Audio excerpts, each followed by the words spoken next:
Hello Cancer, Sun, Moon, Rising, Venus, Cross Watchers. Ito yung reading mo para sa araw na to, bukas or sa mga susunod na araw hanggang katapusan ng buwan na ito. Kung kailan man makarating sa itong reading na to. Pero timeless reading din kasi ito Cancer, kaya kahit kailan naman makarating sa iyo, kahit tapos na yung mga petsang nabanggit ko. Okay? Yan, maraming salamat sa patuloy na pagmamahal, suporta. Sobrang na-appreciate ko po yan. Grateful po ako. Kung bago ka dito, don't forget to like, follow, subscribe. About private readings, kung interesado ka, pakitignan na lang yung mga nakasulat sa description. Nandyan lahat ng detalye, pati link sa aking official page. Kayo po yung magsadya mismo doon, kayo yung mag-message mismo doon. So, unang card na nahugot natin is number 15, Archangel Haniel. And then you have the card number 7, which is creation. Tapos meron ka rin divine presence, number 44. Joy, blessings, intuition. Ang ganda naman. Andyan din yung divine presence. So parang kay Gemini. Wow. Ang lakas ng energy mo ng blessing. Andyan ang lakas ng energy mo ng guidance ng divine. Andyan yung divine presence to guide you, to help you, to assist you. Definitely may marireceive kang magagandang bagay. Nandyan ang happiness, nandyan ang blessings, nandyan ang iyong intuition. Nandito rin yung ability mo to create, maging productive, abundant, no? So napakaganda. This period is at least you are very blessed, happy, contented.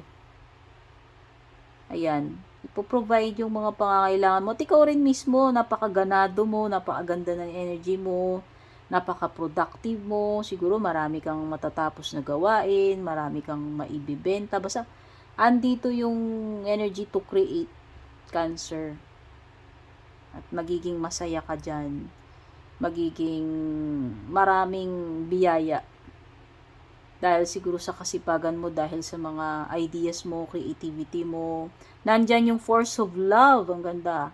Happiness, blessings, love, abundance, pagiging productive. Ano pa? Nandyan yung mga magagandang bunga, resulta.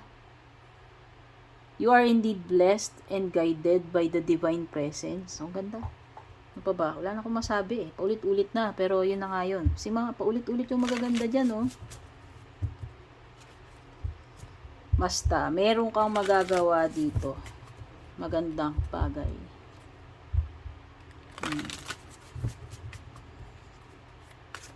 Blessing yan, blessing. Nakikita ko merong magandang bunga. Marireceive ka. Gift or blessing. Or bunga ng something na ginawa mo eh. Okay? You have also calm. Wow, this is a period ng pagiging happy, blessed, abundance, meron pang peace kasi andyan yung calm card, meron kang time card, and feelings card.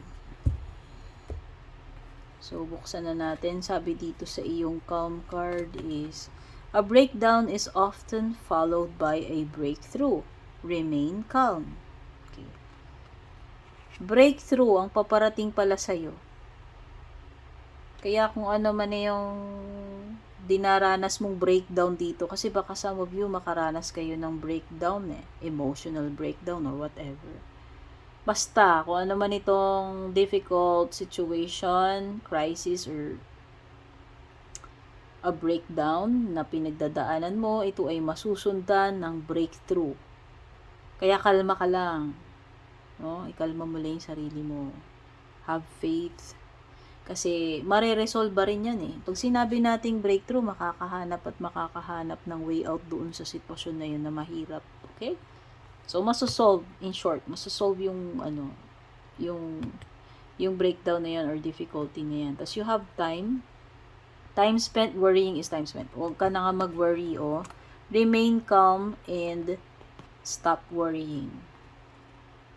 Mag-aaksaya ka lang daw ng energy mo, ng time mo sa kaka-worry. Importante yung having faith. Kasi andyan yung divine presence to assist you, diba? Sinabi ko sa'yo kanina.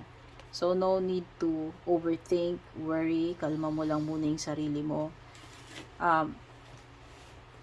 assistance or help or the divine guidance is paparating sa iyo. Meron ka ring feelings dito. Healing begins with feeling. Be gentle with yourself and tender with your heart. Okay, kung ano man itong depression, breakdown, or whatever difficult situation, crisis, pagiging broken is, mahihil ka rin naman eh. Darating na yung comfort or assistance ng divine sa iyo. Sabi ko nga, ano man difficult itong pinagdadaanan mo, mapapalitan niya ng breakthrough. May solution at may solution eh. May kasagutan at kasagutan. At healing, para sa mga nag-expect ng healing dito, whether sa pangangatawan, emotional healing, or spiritual healing ito. Basta, pinaka-importante dito, Cancer, is be gentle with yourself. No need to pressure yourself. Kalma mo lang muna yung sarili mo. Maging gentle ka sa sarili mo. Huwag mong biglain, persahin. Okay? Slow down. Take it slow lang. Relax. Breathe. Trust the process. Yun yung napipil ko dyan. So, tignan natin yung pagdating sa love life mo.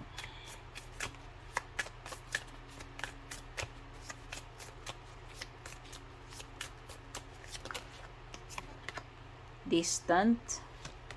O baka iba dito, LDR situation kayo. O love reading na tayo ha. Pwedeng energy mo to, energy ni person. Kaya lang toxic pala ito. At saka magiging maiksi lang itong love affair ninyo. Charot. Whether,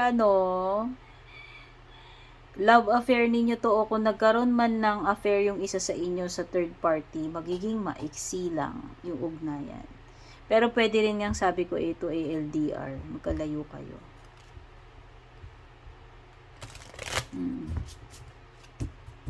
Pwedeng ibang lahi, pero pwede rin kapareho natin, pero hindi kayo, basta magmalayo malayong lugar.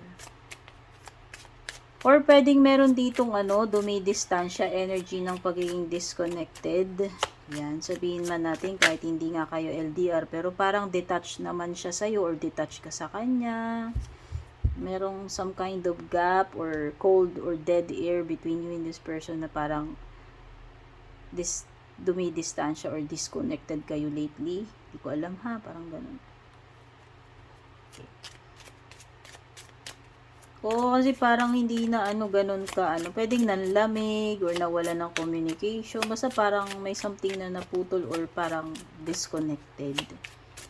O hindi ko alam kung nagkaroon din ng ghosting, bigla na lang nagkaroon kayo ng gap or distansya, bigla na lang no show, no contact, pwede nga. Pero sabi kasi toxic daw ito destructive itong connection na to. At saka pwedeng may gaslighting na maganap. Okay, general na tayo uli. Pagdating dito sa iyong general energies naman, meron ka ditong energy ng fire, Aries, Leo, Sagittarius, pero pwede rin may Gemini, Libra, Aquarius dito. Ay, iwalayan nga dear, nakikita ko. Kasi parang lumilitaw dito yan, Meron din 4 of Wands. So, yan, pwedeng may maghihiwalay, may aalis. Kasi nasa general na tayo So, pwedeng dito may mag-a-abroad, aalis ng bahay, naglayas, or padispedida, or aalis na ng company. Nakikita ko dito is pagkasira, pagkapilay ng pundasyon. So, ano mang pundasyon yung pinag-uusapan natin, sa pamilya man yan, or kung saan, yun. Parang napilay yung pundasyon Sabihin natin, dati 4 na poste. Naging marupok tuloy or nasira, Pwedeng ganun Kaya nga kasi may pag-alis dito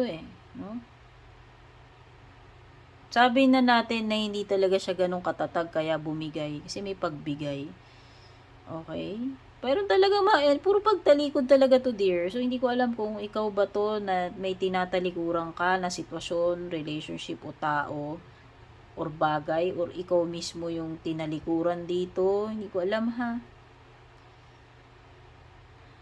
Okay, matatapos na rin naman yung yung kamagalala, maiibsan na rin tong period ng iyong overthinking, kawalan ng katahimikan, stress, depression. So, sabi ko nga, definitely may period ng healing dyan eh. Sabi ko nga, diba, whether sa physical yan, o sa emotional, or sa spiritual mo. Alam mo, kung hindi kaya wala nang balikan to kung may pag-alis. Kasi parang puro talikod energy to eh. Talikogenic to. Ikaw man yan na yun. Kung sino yung tinutukoy dito ha. Pag-alis talaga, dear. Oh. Pwede rin namang hindi negative yung pag-alis. Malay mo naman, ibig lang sabihin no, makikipagsapalaran sa ibang lugar. So, hindi ko alam. Pwede may pagta-travel, pag-iwan, pag-ghost, pag-alis, pag-migrate, pag-abroad, o pag-alis ng company. Hindi ko alam. Basta something na tinatalikuran na. O, pag sinabi nating tinatalikuran na, o halimbawa, ikaw, ayaw mo na doon na sa past hurts. Tinatalikuran mo na yon and ini-embrace mo na yung present or yung paparating sa'yo. Ganun lang yun eh. Pwedeng may ganun. Okay? Finally, nakita ko kasi dito parang nakapag-desisyon na eh. Kung mag-i-stay pa ba dito sa ganitong sitwasyon, relationship, or whatever. So, nakita ko na pag-desisyonan na tatalikuran na, tatapusin na, or iiwan na to. Yun lang yung nakikita ko dito. Pwedeng romantic, pwedeng hindi itong pinag-uusapan dito. Okay? Yan, yung mga na-pick up ko for you, Cancer. Sana makatulong sa ito. Take care, love you, babush.